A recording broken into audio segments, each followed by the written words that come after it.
میں اگر اس کام میں لگ جاؤں میں نوٹ تو بہت چھاپ لیتا. دیکھو میرے پاس لوگ بار بار کہتے ہیں, موضوع سے تھوڑا سا ہٹ رہا ہوں میں, لوگ بہت کہتے ہیں مفتی صاحب کے پاس بڑا پیسہ آ گیا, مفتی صاحب 2 نمبر ہو گیا, مفتی صاحب یہ ہو گیا.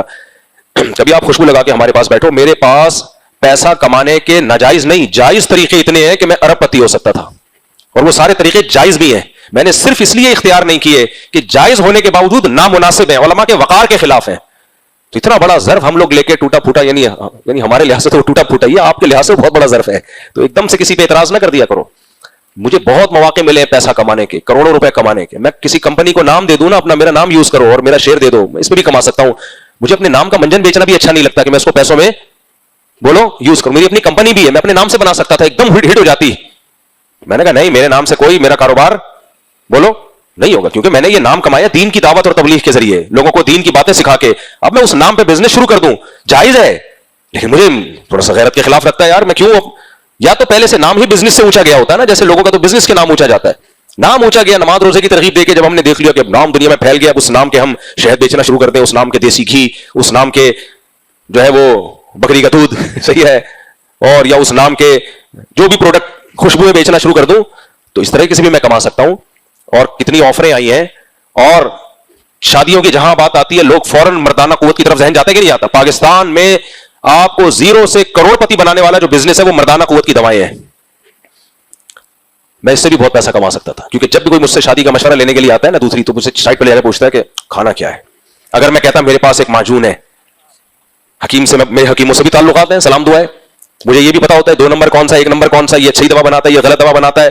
ڈاکٹروں سے بھی ہے کون سی دوا جو ان کاموں میں استعمال ہوتی ہے اس کے سائڈ افیکٹ کیا ہیں, کون سی واقعی فائدے مند ہے, یہ نالج میرے پاس بہت ہے الحمدللہ. تو میں یہ منجن بیچنا چاہتا, کتنا مالدار بن جاتا کہ یہ اپورچونٹی میرے پاس ہے یا نہیں ہے. اور اب تو میرے پاس اللہ کا شکر ہے, اللہ کا دیا بہت کچھ ہے. پہلے تو میں ہینڈ ٹو ماؤتھ چلتا تھا, اس وقت بھی میں نے یہ کام نہیں کیا, سمجھ رہے ہو, اس وقت بھی میں نوٹ چھاپنے کی مشین بن سکتا تھا, کیونکہ دوسری شادی تو میں نے بہت پہلے سے کی ہوئی ہے, اور لوگ اتنا غیر مشہور بھی نہیں تھا, میرے بیان ہوتے تھے, لوگ آتے تھے. اس وقت حکیموں نے مجھے خالص سلاجیت لا کے دی ہے, خالص سلاجیت کہ بیچو, میں نے نہیں بیچی. بوری بھر کے 1 نمبر سلاجیت, کتنی بکتی ہے یہ, ایک ڈلے کے لیے لوگ ترس رہے ہوتے ہیں.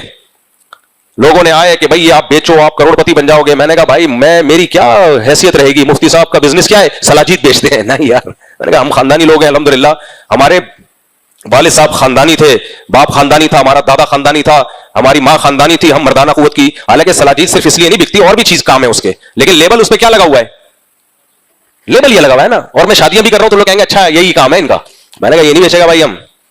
حالانکہ ہینڈ جو لوگ میرے ماضی جانتے ہیں ان کو پتا ہے کیسے حالات چل رہے تھے, پھر بھی اللہ کا شکر ہے بہت اچھے حالات تھے. غربت تو ہم نے دیکھی نہیں ہے, لیکن میں بہت پیسہ کما سکتا تھا. میں نے کہا نا, خاندانی لوگ ہیں, یہ اپنے اوپر لیبل لگانا کہ مردانہ قوت کی چیزیں بیچ رہا ہوں, مردانہ قوت کی دوائیں بیچ رہا ہوں, یہ نہیں اچھا لگتا بھائی.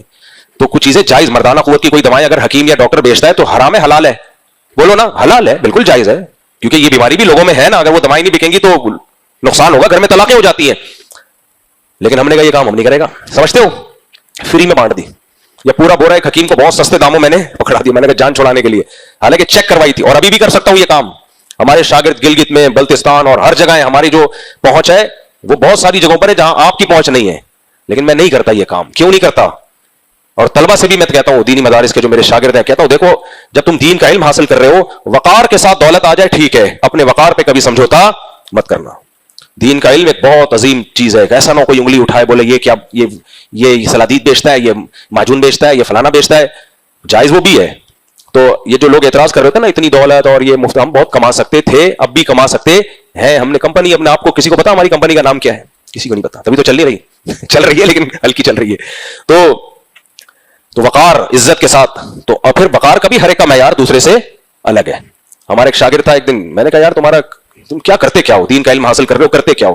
اس نے بتایا میں مردانہ قوت کی دوائیں بیچتا ہوں, بڑی مہنگی بیچتا ہوں, اور میرے پاس آتے ہیں لوگ اور بڑے خوش ہو کے جاتے ہیں.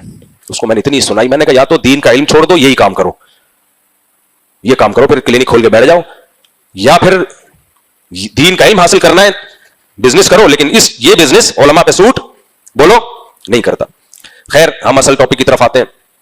تو کیا بات کر رہا تھا میں, جلدی سے سمیٹوں. ہاں, تو میں یہ عرض کر رہا تھا, دیکھو ہر فیلڈ میں کام کا مطلب مختلف ہوتا ہے نا.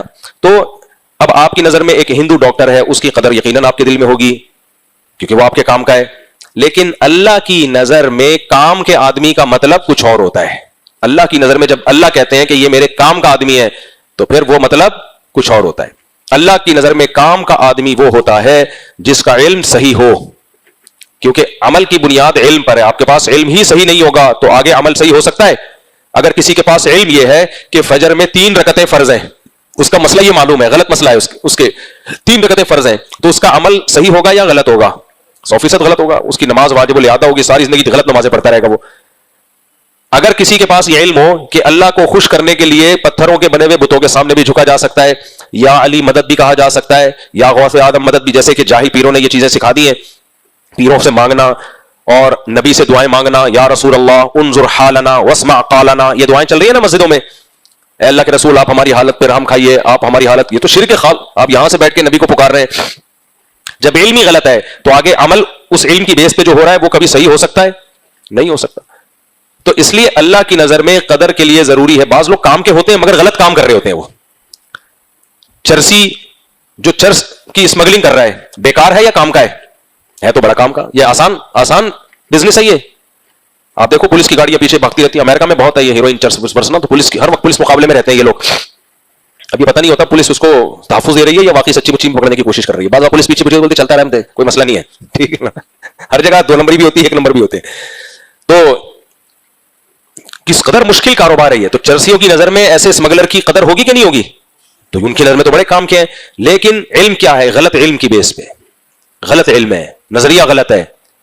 انہیں معلوم نہیں ہے کہ یہ انسانیت کی تباہی ہے, اس سے تم پیسہ تو حاصل کر لو گے مگر اپنی آخرت ہمیشہ کے لیے برباد کر بیٹھو گے. اللہ نہیں چھوڑے گا تمہیں. ایک انسانی جان کے قتل پہ اللہ نے ہمیشہ کی جہنم کی وحی سنائی ہے. آپ نے لوگوں کو نشے کا عادی بنا کر انسانیت سے کھیلنا شروع کر دیا, تو ایسے آدمی کا تو کیا انجام ہوگا قیامت کے دن. لیکن ان کے پاس یہ علم ہے نہیں ہے, آخرت کے منکر ہیں, آخرت کا علم نہیں ہے.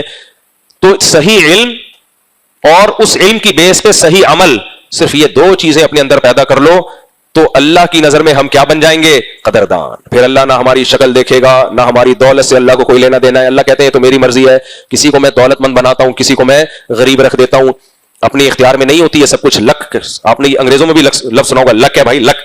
تو وہ لک کیا ہوتی ہے؟ اللہ کا فیصلہ ہوتا ہے کہ جب اللہ چاہتے ہیں رزق اسباب اور وسائل کھول دیتے ہیں, جب نہیں چاہتے تو سب کچھ ہو کے بھی آدمی روڈے ناپتا پھر رہا ہوتا ہے. تو اللہ کو اس سے کوئی غرض نہیں ہے. اللہ کو غرض کس سے ہے کہ علم صحیح ہے اور عمل صحیح. اب دیکھو یہ جو ہم سورہ فاتحہ پڑھتے ہیں, اس سورہ فاتحہ میں اللہ نے کیا فرمایا؟ غیر المغضوب علیہم ولا الضالین. یہ ہے نا, اے اللہ تو ہمیں سیدھے راستے پہ چلا, صراط الذین انعمت علیہم, ان لوگوں کے راستے پر چلا جن پر تو نے انعام کیا ہے. اب انعام یافتہ لوگ ڈاکٹرز بھی ہو سکتے تھے. ہم اپنے بچوں کو کس کے راستے پہ چلاتے ہیں بھائی؟ ڈاکٹر بنائیں, ڈاکٹروں کے راستے پہ نہ چلائیں. انجینئر بنائیں, انجینئروں کے راستوں پہ بولو مت چلائیں. سائنٹسٹ بنائیں, سائنسدانوں کے راستے پہ مت چلائیں. راستے سے کیا مراد ہے؟ انسان کو انسان بنانے کے لیے جو راستہ اللہ نے متعین کیا ہے, جو انسانیت کا راستہ ہے, جو انسان پہ سوٹ کرتا ہے, وہ راستہ سائنسدانوں کے پاس نہیں ہے. دیکھو ایک سائنسدان زنا کرتا ہے, ان ملکوں میں زنا لیگل ہے, اللہ کی نظر میں وہ گمراہ ہے, اس سوسائٹی کی نظر میں وہ گمراہ ہو سکتا ہے؟ نہیں بھائی. وہ کہتے ہیں یار ٹھیک ہے یہ ان کا پرسنل معاملہ, اپنی گرل فرینڈ کے ساتھ اس کا ریلیشن ہے نا, کوئی زور زبردستی تھوڑی ہے, ملک کے قانون کو تھوڑی توڑ رہا ہے. اور لیب میں یہ بہت اچھی اس کی کارکردگی ہوتی ہے, بڑی زبردست ریسرچ مارکیٹ میں لایا, کووڈ کی ویکسین ایجاد کرنے کا سہرا اس کے سر پر ہے, کتنی تعریفیں ہوں گی. تو وہ وہاں تک تو ٹھیک ہے, لیکن انسانیت کو انسان بنانے کے لیے جو چیزیں انسانوں پہ سوٹ کرتی ہیں, انسان اور جانوروں کو ایک دوسرے سے ممتاز اور جدا کرتی ہیں, یہ راستہ سائنٹسٹ نہیں بتائے گا آپ کو. یہ راستہ کون بتائے گا؟ اللہ. کیونکہ جانور بھی زنا کرتے ہیں, ان کے کوئی فزیکل ریلیشن ہوتا ہے ان کا, تو انسان بھی کر رہا ہے. تو اللہ کی نظر میں ایسا سائنٹسٹ, ایسا ڈاکٹر میری اور آپ کی نظر میں عزت دار ہو سکتا ہے کہ بڑی اچھی پوسٹ پر ہے بھائی, علاج بہت اچھا کرتا ہے. اللہ کی نظر میں اولئک کل انعام بل ہم اول, اللہ کہتے ہیں یہ جانور جیسے ہیں بلکہ جانوروں سے بھی بدتر ہے. کیونکہ جانور کو تو سیدھا راستہ معلوم نہیں ہے, گدھے گھوڑے کو کیا پتا صحیح کیا غلط کیا ہے, ان کو تو پتا ہے, مگر خدا کا انکار کر کے یہ خواہشات کے راستے پر چل پڑے اور انسانیت کو تباہ کر رہے ہیں. یہ شراب کا راستہ اچھا ہے یا برا ہے؟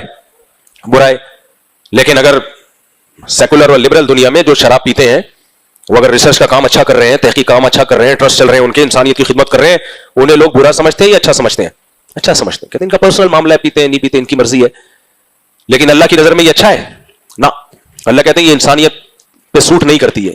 کلوا من الطیبات واعملوا صالحا, پاکیزہ چیزیں کھاؤ اور عمل بھی پاکیزہ رکھو. عمل بھی کیسا رکھو؟ پاکیزہ. کھاؤ بھی کیا؟ پاکیزہ. شراب پاکیزہ ہے ناپاک ہے؟ ناپاک.